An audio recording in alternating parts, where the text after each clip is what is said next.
जय श्री कृष्ण मित्रों, आज आ विडियो में सांभळशुं दिवाळीना दिवसे सांभळवामां आवती माता लक्ष्मीनी कथा, साथे सांभळशुं दिवाळी पर्वनुं महात्म्य। मित्रों, दिवाळीनो दिवस एटले आनंद, उत्साह अने प्रकाशनो दिवस कहेवाय छे। एवुं कहेवाय छे के आजना दिवसे रावणनो वध करीने 14 वर्षनो वनवास भोगवीने प्रभु श्री राम, माता सीता अने अनुज लक्ष्मण साथे अयोध्या पाछा आव्या हता। आ दिवस एटले कार्तक महीनानी अमासनो दिवस हतो। लोकोए पोताना घरोने रामना आववानी खुशीमां दीवाथी सजाव्या हता। माटे आ दिवसे दीवा प्रगटाववानी परंपरा छे अने आ माटे आपणे तेने दिवाळी कहीए छीए। आ दिवसे लोको मां लक्ष्मी अने विघ्नहर्ता भगवान श्री गणेशनी पूजा करे छे, कारण के मां लक्ष्मी ज सुख अने संपन्नतानी देवी छे। तेमना आशीर्वाद विना संसारनुं कोई पण काम पूरुं नथी थतुं। परंतु लक्ष्मी एटले के धननो खर्च करवा माटे मानवीनी विवेक बुद्धि सारी होवी जोईए। माटे आ दिवसे मां लक्ष्मी साथे विघ्नहर्ता अने बुद्धिना देव प्रभु श्री गणेशनी पण पूजा करवामां आवे छे। आ पर्व विषे बीजी पण घणी बधी कथाओ छे, जेमांनी घणी प्रचलित कथा अने दिवाळीना दिवसे आ जरूर सांभळवी जोईए। तो मित्रों, आ विडियोमां दिवाळीना दिवसे सांभळवामां आवती मां लक्ष्मीनी कथा सांभळशुं। जो आपने आ विडियो पसंद आवे तो लाइक, शेर, कॉमेंट करी चेनल सब्सक्राइब जरूर करजो। तो मां लक्ष्मीनी कथा शुरू करिए। बोलो धननी देवी मां लक्ष्मीनी जय। महालक्ष्मीनो जन्म समुद्र मंथनना दिवसथी मानवामां आवे छे। समुद्र मंथन करवाथी अपसराओनी उत्पत्तिओना बाद मां लक्ष्मीजीनी उत्पत्ति थई हती। अत्यंत सुंदरताना कारणे देव अने दानवो बधा ज तेने प्राप्त करवानी इच्छा करवा लाग्या। इंद्र राजाए तेने एक रत्न जड़ित आसन आप्युं। नदीओए सोनाना घड़ामां तेना स्नान करवा माटे पाणी लई आवी अने ऋषिओए तेनो विधिपूर्वक अभिषेक कर्यो। गंधर्वो वाजिंत्र वगाड़वा लाग्या अने अप्सराओ नृत्य करवा लागी। गंधर्वो तेमज अप्सराओनुं नृत्य जोईने मेघराजाए तेनी गर्जना तर्जना द्वारा तेनी संगत करी। दिशाओ पूर्ण कलशोथी तेने स्नान करावा लागी। सागरे तेने पीळा रंगना वस्त्रो आप्या। वरुण देवताए तेने वैजंती माळा आपी अने विश्वकर्माए विविध प्रकारना आभूषणोथी तेने विभूषित करी। आम आ प्रकारे आभूषित सुशोभित लक्ष्मीजीए स्वयं कमळनी विजयमाळा लईने हसता हसता भगवान विष्णुना गळामां नाखी दीधी। अपसराओए मंगल गीतो गाया अने बधा देवताओए लक्ष्मीनारायणनी स्तुति करी। ज्यारे श्री कृष्णए योगमायानो आश्रय लईने रासलीलानुं आयोजन कर्युं त्यारे ते समये एमना डाबा अंगमांथी एक देवीनो जन्म थयो, जे अतिशय सुंदर हती। परमात्मानी इच्छाथी ते समये तेणे 2 स्वरूपो धारण कर्या अने आ बंने रूपो राधिकाजी तथा महालक्ष्मीजीना छे।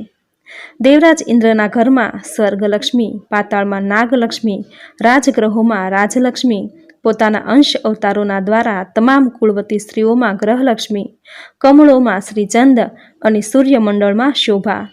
आभूषण, रत्न, फळ, राजा राणी अने वस्त्र, शुभ स्थान, देवी देवताओनी प्रतिमाओ, मंगळ, कळश, मणि, मोती, माळा, हीरा, दूध, चंदन, वृक्षनी शाखाओ वगैरे दिव्य पदार्थोमां आ शोभारूप बिराजमान छे। सौथी पहेला नारायणे वैकुंठमां तेनी पूजा करी, बीजी वार ब्रह्माए तेनी पूजा करी, त्रीजी वार शिवजीए अने चौथी वार सागर मंथनना समये फरीथी भगवान विष्णुए, पछी मनु अने पाताळे भादरवा सुद आठमथी मांडीने आसो मास सुधी ब्रह्माजीए तेनी पूजा करी हती।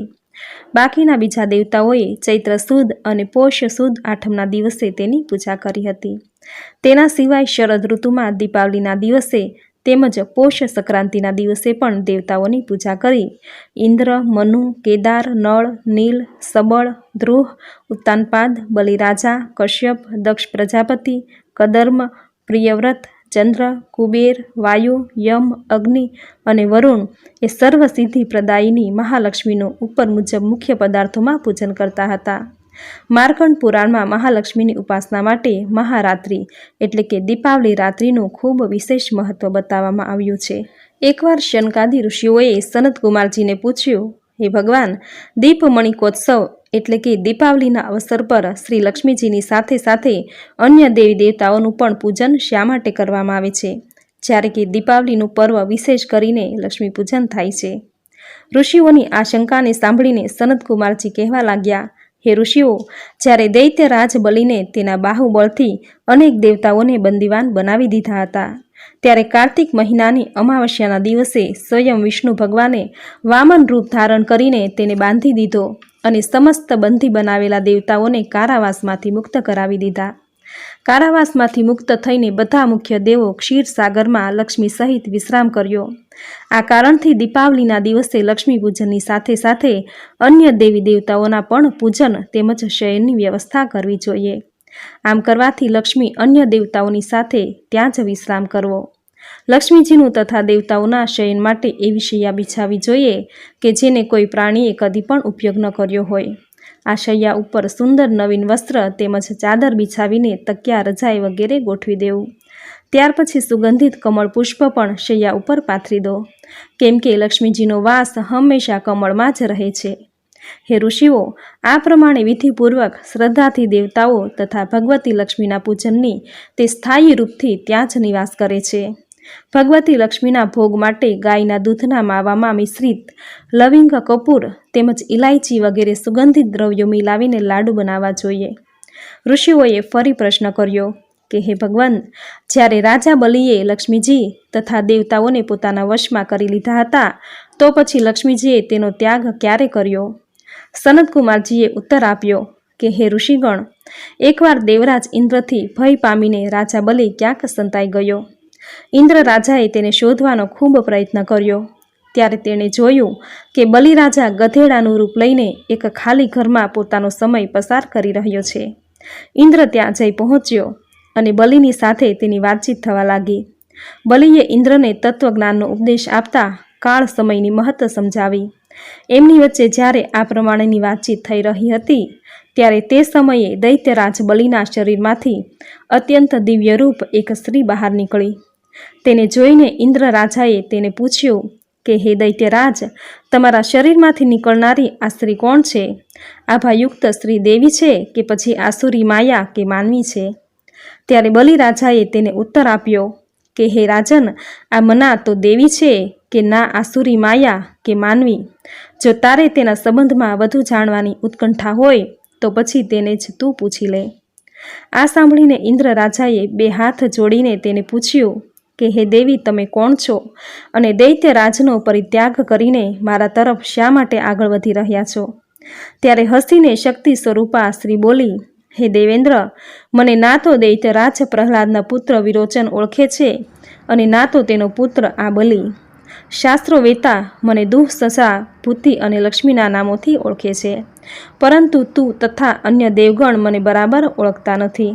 ઇન્દ્ર બોલ્યો, હે દેવી, જ્યારે આટલા લાંબા અરસા સુધી તમે દૈત્યરાજના શરીરમાં વાસ કર્યો છે તો પછી તેનામાં તેવો કયો દોષ ઉત્પન્ન થઈ ગયો કે જેથી તમે તેનો પરિત્યાગ કરી રહ્યા છો? તે સાથે તમે આ પણ જણાવવાની કૃપા કરજો કે તમે મારામાં એવો કયો ગુણ જોયો કે જેથી મારા તરફ આગળ વધી રહ્યા છો? લક્ષ્મીજીએ ઉત્તર આપ્યો કે હે રાજન, હું જે સ્થાનમાં નિવાસ કરું છું ત્યાં મને ખુદ વિધાતા પણ નથી હટાવી શકતા, કેમ કે હું હંમેશા સમયના પ્રભાવથી જ એકનો ત્યાગ કરીને બીજાની પાસે જાઉં છું. તે માટે તું બલિનો અનાદર ન કરતા તેનું માન સન્માન કર. ઇન્દ્ર રાજાએ પૂછ્યું, હે દેવી, કૃપા કરીને મને આ જણાવો કે તમે હવે અસુરોની પાસે કેમ રહેવા નથી ઈચ્છતા? લક્ષ્મીજી બોલ્યા કે હું હંમેશા એ જ સ્થાન પર રહી શકું છું જ્યાં સત્ય, દાન, વ્રત, તપ, દયા તથા ધર્મ રહેતા હોય છે. આ સમયે અસુર તે બધાથી વિમુક્ત થઈ ગયા છે. પૂર્વજન્મમાં આ સત્યવાદી જીતેન્દ્રિય તથા બ્રાહ્મણોના હિતેશી હતા, પરંતુ હવે તે બ્રાહ્મણોથી દ્વેષ કરવા લાગ્યા છે. તે સાથે ધર્મની મર્યાદા તોડીને વિભિન્ન પ્રકારના મનમાન્ય આચરણ કરવા લાગ્યા છે.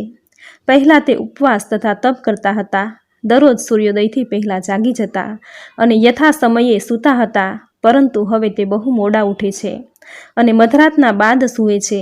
પહેલાં આ દિવસમાં શયન કરતા ન હતા. દીન, દુખીઓ, અનાથો, વૃદ્ધ, રોગી તથા શક્તિહીનને સતાવતા ન હતા અને અન્ન વગેરેથી તેની સહાયતા કરતા હતા. પહેલાં આ ગુરુજનના આજ્ઞાકારી તથા બધા જ કામ સમયસર કરતા હતા.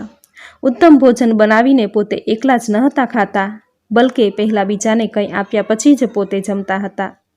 દરેક પ્રાણી માત્રને તેઓ એક સમાન જ ગણતા હતા અને તેમનામાં સૌહાર્દ, ઉત્સાહ, નિરહંકાર, સત્ય, ક્ષમા, દયા, દાન, તપ તેમજ વાણીમાં સરળતા વગેરે તમામ ગુણો મોજૂદ હતા.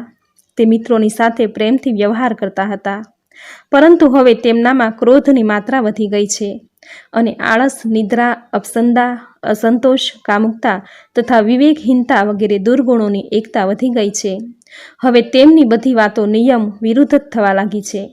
વૃદ્ધ વડીલોનું સન્માન તેમજ આજ્ઞાપાલન નહીં કરતા તેમનો અનાદર કરે છે તથા ગુરુજીના આવતા ઊભા થઈને તેને માન નથી આપતા. સંતાનોનું સારી રીતે શાસ્ત્રોક્ત વિધિપૂર્વક પાલન પોષણ નથી કરતા. આ બધા કારણોથી તેમના શરીર તથા ચહેરાનો કાંતિ ક્ષીણ થઈ રહી છે. પરસ્ત્રી ગમન, પરસ્ત્રી હરણ, જુગાર, દારૂ, ચોરી વગેરે દુર્ગુણો અધિક આવી જવાના કારણે તેમની ધર્મ પરની શ્રદ્ધા ઓછી થઈ ગઈ છે. તેથી દેવરાજ ઇન્દ્ર મેં નિશ્ચય કર્યો છે કે હવે હું એમના ઘરમાં વાસ કરીશ નહીં. આ કારણથી મેં દૈત્યનો પરિત્યાગ કરીને તારા તરફ આગળ વધી રહી છું. તું પ્રસન્નતાપૂર્વક મારો સ્વીકાર કર. જ્યાં મારો વાસ હશે ત્યાં આશા, શ્રદ્ધા, ધૃતિ, શાંતિ, જય, ક્ષમતા, વિજિત અને સંગીત આ 8 દેવીઓ પણ નિવાસ કરશે. જો કે તમારા દેવોમાં હવે ધાર્મિક ભાવના વધી ગઈ છે, તેથી હું તમારે ત્યાં જ સનતકુમારજી આગળ બોલ્યા. તેથી હે ઋષિગણ, જે કોઈ પણ વ્યક્તિ લક્ષ્મીજીને પ્રાપ્ત કરવા મેળવવા ઈચ્છતો હોય તેણે આ પ્રમાણે જ આચરણ કરવું જોઈએ. બોલો મા લક્ષ્મીની જય. તો મિત્રો, આ હતી દિવાળીના દિવસે સાંભળવામાં આવતી મા લક્ષ્મીની કથા, જે આજના દિવસે સાંભળવાનું ખૂબ મહાત્મ્ય છે. જે કોઈ વ્યક્તિ પૂરી શ્રદ્ધાથી આ કથા વાર્તા સાંભળશે, માતા લક્ષ્મી પ્રસન્ન થઈ તેના ઘરમાં સ્થાયી નિવાસ કરશે. તેના ઘરમાં ધન ધાન્યના ભંડાર ભરેલા રહેશે. ઘરમાં સુખ સમૃદ્ધિની છોડ વરસશે. તો મિત્રો, આજની આ કથા વાર્તા તમે પૂરી શ્રદ્ધાથી અને ધ્યાનથી સાંભળી, જે સાંભળવાનું પુણ્ય ફળ તમને જરૂર પ્રાપ્ત થશે. તો મિત્રો, મા લક્ષ્મીની કૃપા પ્રાપ્ત કરવા કોમેન્ટમાં જય મા લક્ષ્મી જરૂર લખજો. વિડીયોને લાઇક કરી, ચેનલ સબસ્ક્રાઈબ કરી, બાજુમાં બેલ આઇકન જરૂર પ્રેસ કરજો. આવી જ નવી ધાર્મિક માહિતી, નવા ધાર્મિક વિડીયો સાથે ફરી મળીશું. તેમજ ગુજ્જુ પરિવારના દરેક મિત્રો, દરેક ભાઈ બહેનોને દિવાળીની ખૂબ ખૂબ હાર્દિક શુભકામના. દિવાળીનો આ શુભ દિવસ તમારા ઘર અને પરિવાર માટે સુખ સમૃદ્ધિ લઈને આવે તેવી પ્રાર્થના સાથે આપ સૌને મારા જય શ્રી કૃષ્ણ.